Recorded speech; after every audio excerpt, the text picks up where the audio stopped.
We had tears of joy.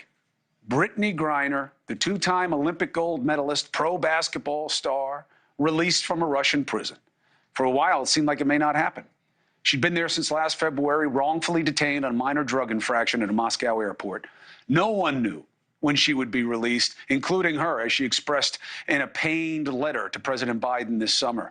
In part, it read, "As I sit here in a Russian prison alone with my thoughts and without the protection of my wife, family, friends, Olympic jersey, or any accomplishments, I'm terrified I might be here forever." She was likely a political pawn, right? A week after her arrest, what happened? Putin invaded Ukraine.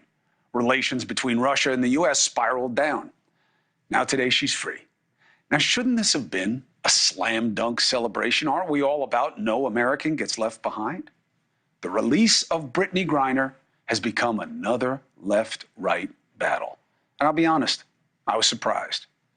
So it starts with complaints that the United States was wrong in this deal. What did we give up?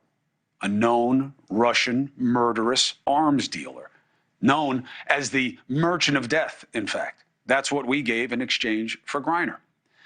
And look at the polls. I mean, I don't need to qualify it. This is a poll from our friends at Civic Science. It starts with strongly agree, ends with strongly disagree, 10% or so saying no strong opinion. I mean, this breaks against bringing home an American. The partisans aren't helping. Now, on the left, this has become about the movement of black women making change.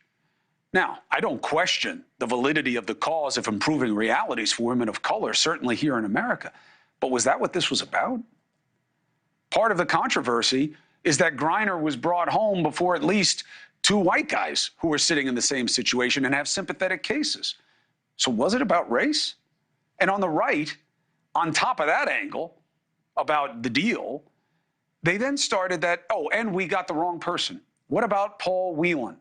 He should have been brought home instead of Griner, or at the very least, in addition. Who's he? A former Marine, wrongfully held in an espionage case in Russia. Now, we'll talk about why he wasn't part of this deal. There is an explanation. It seems to be ignored.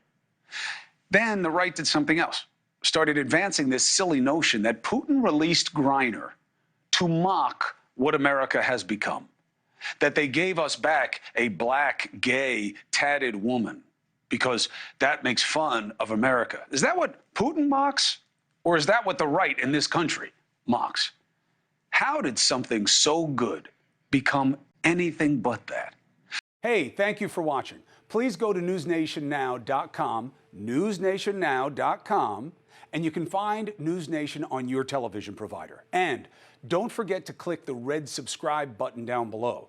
Then you will get more of NewsNation's fact-driven coverage.